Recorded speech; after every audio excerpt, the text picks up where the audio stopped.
हमारे सेगमेंट मिलो पाकिस्तान से मैं आपकी मुलाकात कराते हैं एक बड़े ही ज़बरदस्त एथलीट से। He is a senior football player और ख़ास तौर पे फ़ुटबॉल के फ़रोग के लिए पाकिस्तान में कोशा हैं। आपको इनके बारे में बताते चलें कि प्रोविंशियल और नेशनल टीम्स दोनों में ही इनका एक्सपीरियंस रहा है। कैप्टन रह चुके हैं सिंध वेटरन फ़ुटबॉल टीम के। इसके अलावा नेशनल वेटरन टीम में आजकल खेलते हैं। He is the founder and the operator of the garrison sports academy, जिसके दुनिया भर में वेन्यूज़ मौजूद हैं। डेडिकेट किए हैं इन्होंने बहुत सारी एफर्ट फुटबॉल और क्रिकेट के टैलेंट को ढूंढने, उनको नर्चर करने और उनको प्रमोट करने में। ख़ास तौर पे आजकल फोकस्ड हैं कि ख़वातीन में फ़ुटबॉल को कैसे मज़ीद प्रमोट किया जा सके और बेहतरीन टैलेंट को सामने लाया जा सके। इनकी जो गर्ल्स फुटबॉल टीम है वो सिंध चैम्पियनशिप भी जीती है, तो यकीनन he has the I for detail and for getting the right talent. इनसे जानते हैं कि फ़ुटबॉल की मकबूलियत में पाकिस्तान में इजाफा तो हो रहा है, लेकिन किस लेवल पे हैं इस वक्त और मज़ीद क्या करने के लिए कोशिशें करनी चाहिए। हमारे साथ मौजूद हैं आरिफ शहजाद। अस्सलाम वालेकुम आरिफ साहब। वालेकुम अस्सलाम। बहुत बहुत शुक्रिया वक्त निकालने के लिए। मुझे बताइए, दुनिया का मकबूल तरीन गेम और पाकिस्तान में बनने वाली दुनिया की बेहतरीन फ़ुटबॉल, लेकिन इसके बावजूद फ़ुटबॉल प्लेयर्स इतने ज़्यादा पाकिस्तान में नहीं हैं और उस तरह से इस गेम को पजीराई नहीं मिलती, स्पोर्ट को पजीराई नहीं मिलती जो इसका हक़ है। इसकी क्या वजह है? बिस्मिल्लाहिर्रहमानिर्रहीम। बहुत शुक्रिया आप लोगों ने वक्त दिया। फ़ुटबॉल दुनिया भर का मकबूल तरीन गेम है, इसमें कोई शक नहीं है। और दुनिया की सबसे अच्छी फ़ुटबॉल जो है पाकिस्तान के शहर सियालकोट में बनती हैं जी। और आपका कहना कि मकबूल क्यों नहीं है जी।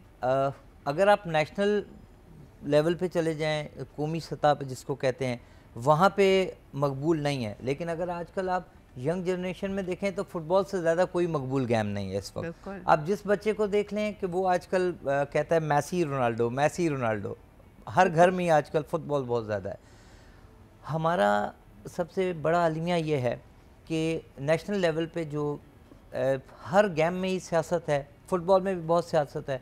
आज 4 साल से NC एक बनी है, नॉर्मलाइजेशन कमेटी, जो फीफा ने बनाई थी कि जी आप with in 1 year football federation के इलेक्शन कराएंगे। इलेक्शन कराने के बाद आप जो भी यहाँ से कम्युनिटी जीतती है उसको फ़ुटबॉल के मामलात चलाने की इजाज़त होगी। लेकिन आज 4 साल हो गए हैं और ये काम नहीं हो पा रहा। और इसमें क्या चीज़ रुकावट बनती है? इसमें रुकावट ये बनती है कि फ़ुटबॉल की जो फेडरेशन है, हमारे काफ़ी सारे सीनियर्स लोग वो हैं जो आज तक नहीं चाहते कि यंग जनरेशन को ये फेडरेशन सौंपी जाए। वो चाहते हैं कि अब तक वो खुद ही बैठे रहें, जिसकी वजह से हमारे ये इलेक्शंस नहीं हो पाते, हमारी फ़ुटबॉल ऊपर नहीं जा पाती। आज 4 साल से जो फंडिंग है फ़ीफ़ा की, जो डॉलर्स के हिसाब से होती है, वो हमारी रुकी हुई है फ़ीफ़ा के पास, वहाँ जमा हो रही है। ऐसा नहीं है कि नहीं मिलेगी, लेकिन वो अगर उस 4 साल में हमारे पास वो पैसा आता, फ़ुटबॉल की बेहतरी के लिए वो पैसा लगता, तो हमारी जो टीम है या हमारे जो मेल फीमेल जो टीमें हैं या अंडर 19, अंडर 21, अंडर 17 की जो टीमें हैं, वो इस वक्त बहुत बेहतर जगह पे खड़ी होती हैं। अच्छा, ख़ास तौर पे मैं आरिफ साहब देखती हूँ कि आप फोकस्ड हैं ख़वातीन फ़ुटबॉलर्स को प्रमोट करने में। मेरा अपना भी इत्तेफाक हुआ उनमें से कई से इंटरैक्ट करने का, जो हमारी साबिका नेशनल फ़ुटबॉल लीड्स भी रह चुकी हैं। उनमें से कईयों को सऊदी क्लब से ऑफ़र है, वो अब टाइम डिवाइड करते हैं आपस में। Hajra Khan is a very dear friend और उन्होंने फ़ुटबॉल टीम को, पाकिस्तान की नेशनल टीम को लीड भी किया। हाल ही में मेरी मुलाकात हुई करिश्मा अली से। ये सब प्लेयर्स बहुत ज़्यादा खाइफ नज़र आते हैं फ़ुटबॉल फेडरेशन से इन पाकिस्तान। इसकी क्या वजह है? आपको मैं सिर्फ हाजरा खान का बताता हूँ। देखिए, हाजरा खान हमारी पाकिस्तान की कैप्टन भी रही हैं जी। महापारा पाकिस्तान की टॉप की गोलकीपर थी जी। इसी तरह फरजाना बतूल हो गई। अब वो गर्ल्स टीम में नहीं है। वो क्या वजह है? उसकी वजह ये है कि पर्सनालिटी क्लैश है, कि जो प्लेयर हमारे इन कोचेस को पसंद नहीं है, जो इस टाइम वुमेन कोचेस हैं, जो प्लेयर जिनको वो लाइक नहीं करते, उनको वो टीम में नहीं लेते। उसकी वजह ये है, और ये मेरिट की बेसिस पे बिल्कुल भी नहीं है। हालांकि हमारी इस टाइम टीम वुमेन की बहुत अच्छी जा रही है, लेकिन और अच्छी हो सकती है कि अगर हम उनमें से कुछ जो प्लेयर्स अच्छे खेलने वाले हैं उनको अगर हम साथ ले लें। अभी रिसेंटली सिंध चैम्पियनशिप हुई जी, जो कि सिंध के तमाम शहरों से थी और प्रॉपर एक लियारी जनरल जो ग्राउंड है वो पाकिस्तान पीपल्स पार्टी ने अभी बनवा के दिया। आर्टिफिशियल ग्राउंड जो है, आर्टिफिशियल फील्ड पाकिस्तान की सबसे बड़ी फील्ड लगाई गई है, जिसका इफ्तिताह जो है चेयरमैन बिलावल भुट्टो साहब ने किया था और CM साहब और बाकी लोग मौजूद थे। वो चैम्पियनशिप अल्हम्दुलिल्लाह गैरिसन फ़ुटबॉल एकेडमी की जो गर्ल्स हैं उन्होंने जीती है हाल ही में। और हमारे पास इतना टैलेंट मौजूद है कि ये तो एक क्लब ले लें या एक टीम ले लें, इस तरह की पाकिस्तान में काफ़ी सारी टीमें हैं। अगर हर टीम से जो टैलेंटेड बच्चियां हैं, जो यंग बच्चियां हैं, उनको अगर लिया जाए तो आप यकीन माने कि हम एक अच्छी जगह क्वालिफाई कर सकते हैं। ना खेलने की मेन वजह मैं आपको बता चुका हूँ कि वो यही है कि कोचेस की पसंद और नापसंद, यानी मेरिट की बेसिस पे नहीं हो रहा, पर्सनल यानी ज़ाती पसंदीदगी की बुनियाद पे टीम सिलेक्शन हो रही है। बिल्कुल इसी तरीके से। ओके आरिफ साहब, मुझे ये बताइएगा कि अगर आप एक सीनियर प्लेयर हैं, मुख्तलिफ अदवार आपने देखे हैं, जब से ये विफाकी के बजाय सूबाई सब्जेक्ट बना है स्पोर्ट्स, एंड क्योंकि आप टैलेंट रिक्रूट करते हैं फॉर फुटबॉल, फॉर क्रिकेट, इससे उस खेल का फ़ायदा हुआ है या मज़ीद मुश्किलात में इजाफा हुआ है? देखिए, मुश्किलात में इजाफा तो ज़रूर हुआ है। वो इस तरह हुआ है कि आज से तकरीबन 4 साल पहले वफाकी गवर्नमेंट ने तमाम स्पोर्ट्स के जो इदारे थे उनको जो डिपार्टमेंट से उनको बंद कर दिया गया। जी, आपकी नॉलेज में होगा। जी बिल्कुल।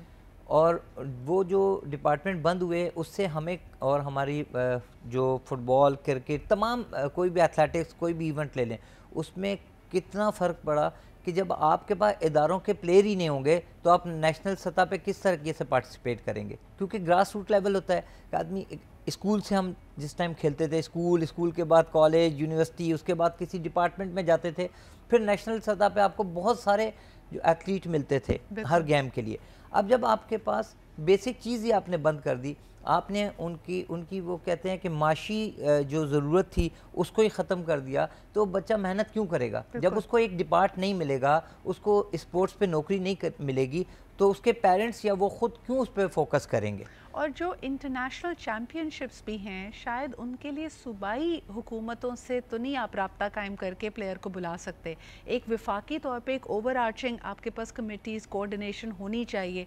कई लोग कहते हैं कि ये भी एक बहुत बड़े गैप की वजह बनती है। बिल्कुल, ये गैप की वजह बनती है कि वफाक जो है वो फैसला करने का राइट रखता है। वफाक ही आपको तमाम इंटरनेशनल इवेंट्स के लिए भेज सकता है, क्योंकि एक जो आपकी जिस तरीके से कोई एक लोकल गवर्नमेंट है, नहीं, आप मुल्क को रिप्रेजेंट कर रहे हैं। आप लोकल गवर्नमेंट तो आपको नहीं भेज सकती ना उसका कोई राइट है उस पर। वफाक का काम है कि वफाक अपना काम पूरा करे और स्पोर्ट्स को अपने हाथ में ले। जिस तरह हमारे स्पोर्ट्स के मिनिस्टर्स वगैरह होते हैं, तो जो स्पोर्ट्स मिनिस्टर हैं उनका काम है तमाम जितनी भी हमारी यहाँ फेडरेशन है, उन फेडरेशंस को बुलाएं, उनके साथ बैठें, उनको वक्त दें और उनसे पूछें कि अगर फेडरेशंस को कहीं पे कोई प्रॉब्लम आ रही है तो वो उनको दूर करें, क्योंकि ये गवर्नमेंट का काम है दूर करना। अच्छा, एक आखिरी सवाल आपसे ज़रूर करना चाहूँगी कि सूबाई लेवल पे आप कॉम्पिटेंसी और कैपेसिटी को कैसा मानते हैं? ख़ास तौर पे अगर हम छोटे सूबों की बात करें, गिलगित बल्तिस्तान है, बलूचिस्तान है, वहाँ के प्लेयर को तो कई गुना और मुश्किलात का सामना करना पड़ता होगा। आपने जिस तरह गिलगित बल्तिस्तान कहा, तो मैं आपको एक चीज़ और बताऊं कि हमारे पास इस वक्त जो गर्ल्स हैं जी, वो पूरे पाकिस्तान में फुटबॉलर गर्ल्स गिलगित बल्तिस्तान से अच्छी नहीं है। मैं करिश्मा का जब जिक्र किया तो मैं देख सकती हूँ हमारे पास गैरिसन स्पोर्ट्स एकेडमी में जिस तरीके से गर्ल्स हैं, उसमें से 60% गर्ल्स जो मैचेस के लिए पार्टिसिपेट करती हैं वो गिलगित से ताल्लुक़ रखती हैं। वंडरफुल। और जिस तरह अपने मेल फुटबॉल मैंस का आप ले लें, बच्चों का ले लें, तो बलूचिस्तान में इतना टैलेंट है जो पूरे पाकिस्तान में नहीं है। जिस तरह हमारे पास लियारी में एक टैलेंट मौजूद है, आप सोचते हैं मिनी ब्राज़ील इसको कहा जाता है, एक नेचुरल बेंट है उनका टुवर्ड्स दिस स्पोर्ट। बिल्कुल। तो आप इसी तरीके से देख लें कि जो बलूचिस्तान का एरिया है, बलूचिस्तान के एरिए से आपने देखे होंगे ईसा खान जी निकले और एक अच्छा फुटबॉलर निकला। इस तरीके से वहाँ पे इतना टैलेंट है कि अगर हम उसको थोड़ा सा तलाश कर लें तो हमारा मुल्क एक अच्छी जगह फ़ुटबॉल खेल सकता है। हमारे पास मुख्तलिफ़ एकेडमीज़ हैं पाकिस्तान के मुख्तलिफ़ शहरों में, क्योंकि गैरिसन कहता है कि जी हम तमाम को एक नज़र से देखते हैं, हम तमाम लोगों को कहते हैं कि चाहे वो सिविलियंस हैं या जो भी लोग हैं हमारे, वो हमारे बच्चे हैं और हम टैलेंट तलाश करते हैं इसको उनमें। कहते हैं ना, एक ऑल इंक्लूसिव अप्रोच होनी चाहिए। इसमें कोई भेदभाव नहीं है कि आप कौन सी ज़बान बोलते हैं, कौन से इलाके में, अगर आप में टैलेंट है तो आप आगे आएँ। लेकिन अनफॉर्चुनेटली जैसे एक प्लेयर डिस्कवर हो जाता है, अपने मेरिट को, अपने मेटल को प्रूव करता है, लेकिन आगे बढ़ने के लिए, कौमी सतह पे अपने आप को मनवाने के लिए और पाकिस्तान को दुनिया भर में रिप्रेजेंट करने के लिए, आपने जैसे इशारा किया कि वहाँ मुश्किलें बहरहाल हैं और वहाँ पे भेदभाव होता है, वहाँ पे ज़ाती पसंदीदगी बड़ी मैटर करती है। I hope that we are able to rise above these differences. Asif साहब, आपकी जो कोशिशें हैं उसको हम सलाम पेश करते हैं कि you are always able to take out the best talent, coach them, और जिस तरह कहते हैं ना फिजिकल फिटनेस इंपॉर्टेंट है, उसी तरह ये मेंटल फिटनेस भी बड़ी इंपॉर्टेंट है कि जो भी हालात हों, जैसी भी मुश्किलात आएँ, आपने अपने नस्बुल ऐन की तरफ डटे रहना है। बहुत बहुत शुक्रिया आपकी आमद का, मौजूदगी का।